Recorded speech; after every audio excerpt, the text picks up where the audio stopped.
old-fashioned way for Bob Pollock this morning. He joins us on the telephone. You can give him a call if you have a question, 479-1160. Our conversation brought to you by Marcus & Mack, a law firm representing injured people. Bob, good morning. Good morning. It's good to have you with us here today. I warned you ahead of time I was going to ask you about this. The state put out this warning this week about hemlock, poison hemlock, growing around the house and in the garden and in your yards, and how we really need to avoid this stuff. Fill us in. What is this all about? Well, it's a weed that's been around, but evidently it's had the growing conditions. It's gotten moved around to enough places that it's more noticeable in more locations around the state, to the point where you could get into it and not realize what the plant is or what the potential problems could be with it. Hence the name poison hemlock. we have a lot of plants out there and weeds and trees and shrubs and all this stuff growing around, and especially in areas that maybe aren't they might not be maintained at all. And a lot of times, just driving down the road, if you look along the banks of the road, or whether the bank goes up or whether the bank goes down, low areas, places where seasonally we have that are drainage areas where water may collect and not drain out as quickly. So those low spots and things, a lot of times those, whatever grows there. And sometimes it's nice native plants, and other times not so native and potentially more of an issue. Yeah, not very nice. And this is one that humans need to look out for, but also anybody that has horses, livestock. It can also be an issue with animals, so they could get into that, eat some of that, and that wouldn't be good. I want to get into how we recognize it in a second, but the method of poisoning, is it something you're poisoned by eating or by coming into contact with, or both? There can be both.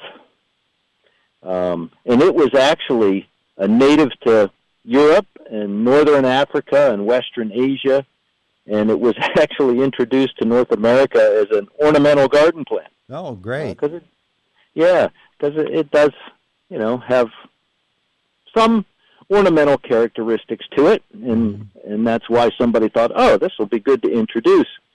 And it actually was used in, supposedly, it's infamous for, it was hemlock tea, put in hemlock tea, which was reported to kill the Greek philosopher Socrates. Yes, how about that? Was. Yes, it was. So it has a number of things in it that can be problematic. Yeah. So all parts of the plant are poisonous, and they usually report the toxicity based on maybe weight, how much weight of the plant that you'd have to consume to make something toxic.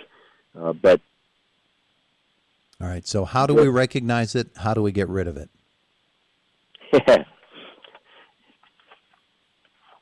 So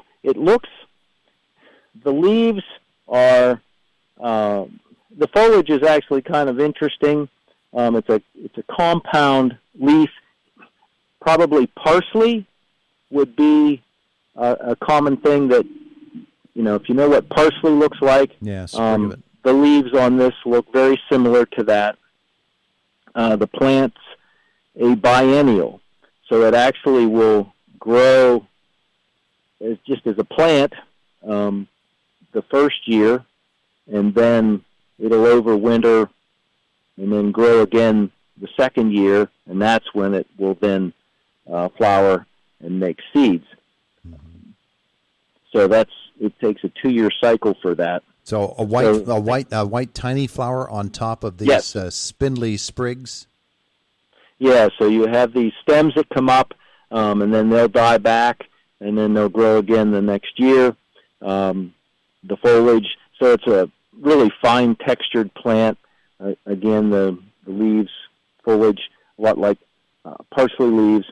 And then the stems will be green. And then the big key thing is they have these purple blotches all over the stems from the ground up. And then, of course, with the white flowers, and they're not extremely showy. They're pretty dainty flowers, but they'll be all over the plant. Okay.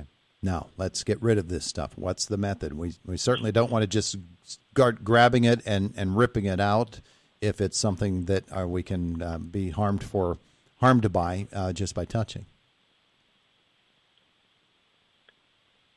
Yeah, so a couple of different ways. Now, they suggest when handling it to wear gloves and protective clothing just so you don't get any of the plant sap or anything come in contact with you. You can easily, if you only have a few plants here and there, you can dig it out, get down in the ground, dig it out. And then on larger areas, of course, you can use broadleafed herbicides that are labeled for that use, and even things like 2,4-D, which has been around for decades and is commonly in the weed control products that we use on the lawn and other areas. That in combination, and there's combinations of products, a number of them that have 2,4-D as the base ingredient, but then they'll add another product called Banvel, and then there's another one called Crossbow, and then you can also use products that have glyphosate in them, which would be a systemic material that can be used to help eradicate that.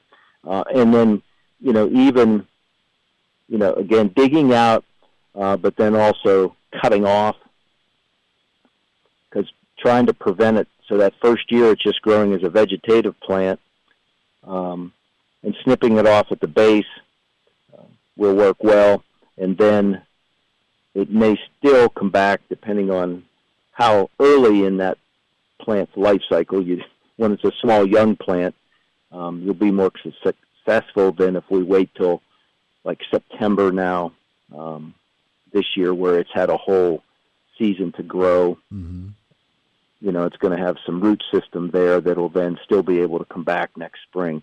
Yeah, that's why the herbicides can work better on it. We don't want to be putting this in our compost, obviously, or in our salads. No. But it's something to be concerned about, and learning to recognize it is a big key to that, and then the proper disposal of it as well. Is it going to grow in lawns or along woods lines, or how is this? Where are we going to find it mostly? You probably won't find it in your yard because of the regular mowing. That keeps a lot of weed issues, minimizes a lot of weed problems, just the mowing, because this plant, can get 5 or 6 feet tall. So it's mostly in areas along roadsides and, in unmaintained areas where it can just start, grow, complete its life cycle, and nobody's disturbing it. And a lot of times it'll grow in where areas that it's a little wetter is pretty common. Are the seeds carried by the air, or how are they distributed? That it is able to invade like that. Yeah, so they can get moved around, definitely through airborne. Now they're not going to move extremely far that way, but they can be spread around. And then even mowing those mature plants, you can, those seeds can collect on machinery, and then as you go from one site to the other, you may not be purposely trying to mow this down, but just in that act of doing that, you can, collect seeds of various species of different plants, and then when you go from one site to the other, then some of those can be deposited and actually, you can start a population where you didn't have one before. Yeah. All right. So it's another case where Mother Nature is trying to kill us, and we certainly don't appreciate that very much at all. People want to learn more about that. Does Penn State have some sort of flyer on it? Yes. Yeah, and you can, if you do a search on poison hemlock, there's a couple articles that'll come up related to helping identify it, and there's also a video on there as well regarding it. So. All right, very good. He is Bob Pollock. Thanks so much for scaring us. Yeah, you're quite welcome. It is the voice of Indiana County, WCCS 101.1 FM and AM 1160.